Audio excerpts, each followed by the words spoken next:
سید محمد علی صاحب آپ سے شروع کرتے ہیں. D G I S P R کی پریس کانفرنس، ٹائم لائن رکھی، ثبوت رکھی، ایک ایک چیز انہوں نے سلائیڈز پہ ویڈیوز دکھا کے بڑی تفصیل سے بتائی. اصولاً تو جو الزام لگاتا ہے اس نے ثبوت پیش کرنے ہوتے ہیں، لیکن سر یہ جو D G I S P R نے پرو ایکٹیولی ثبوت پیش کیے ہیں، بتایا ہے ان کے پاس کیا انفارمیشن ہے اور کہہ رہے ہیں ایک واقعے کی، اس کی اہمیت کیا ہے؟ موجودہ سینیریو میں اس کی سگنیفیکنس کیا ہے؟ بہت شکریہ علینا، آپ نے مدعو کیا اپنے زبردست پروگرام میں، بہت زبردست پینل کے ساتھ. تین بنیادی پہلو میں آپ کے سامنے رکھتا ہوں. ایک تو اس پریس کانفرنس کی ٹائمنگ بہت سگنیفیکنٹ ہے، کیونکہ جو کرائسس ہے وہ ڈیلی اور آورلی بیسس پہ اسکلیٹ کر رہا ہے. اور میں سمجھتا ہوں جو بیانیے کی آپ نے بات کی، اس کی جنگ میں یہ ایک بہت ہی مدلل انفارمیشن ڈومین میں انہوں نے ثبوت رکھے ہیں ایک ہفتے کے بعد، جس پورے ایک ہفتے کے دوران اپنے بہت غم و غصے کے اظہار اور الزام تراشی کے باوجود بھارت اکثر طور پہ ناکام نظر آتا ہے ثبوت پیش کرنے کے لیے عالمی برادری کے سامنے ان الزامات کے حوالے سے جو کہ اس نے پاکستان پہ یا کشمیریوں پہ لگائے ہیں. تین باتیں. پہلی بات جو آج پریس کانفرنس میں کی، سب سے امپورٹنٹ یہ ہے کہ جو انہوں نے آڈیو سنائی بھارتی ملٹری آفیسر کی، اس میں یہ بات واضح ہوتی ہے کہ ان کا جو نشانہ ہے وہ لاہور سے لے کے بلوچستان تک پورا پاکستان ہے. نمبر 1.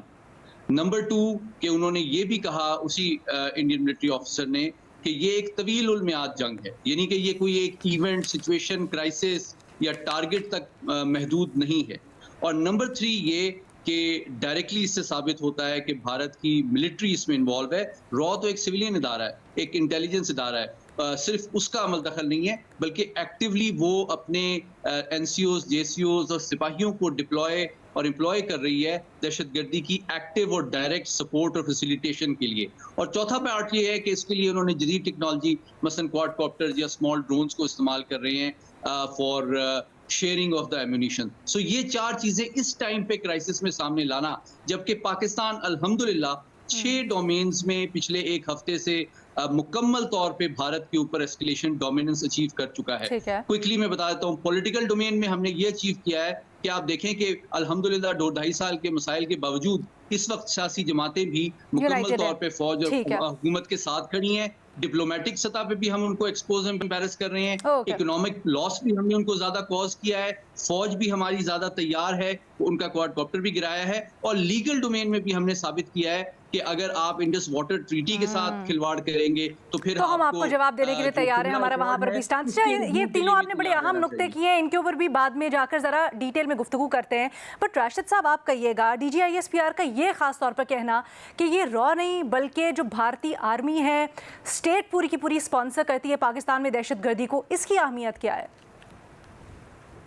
دیکھیے اس کی اہمیت یہ ہے کہ وہ بھارت نے اس وقت جنگ چھیڑ رکھی ہے غیر اعلانیہ، اور اس میں نیچرلی آرمی، ان کی جو ملٹری انٹیلیجنس ہے وہ یہ استعمال کرتی ہے. اور یہ کواد کاپٹر اور اس طرح کی یہ جو ڈرون ٹیکنالوجی یہ لائن آف کنٹرول پہ استعمال ہوتی آئی ہے.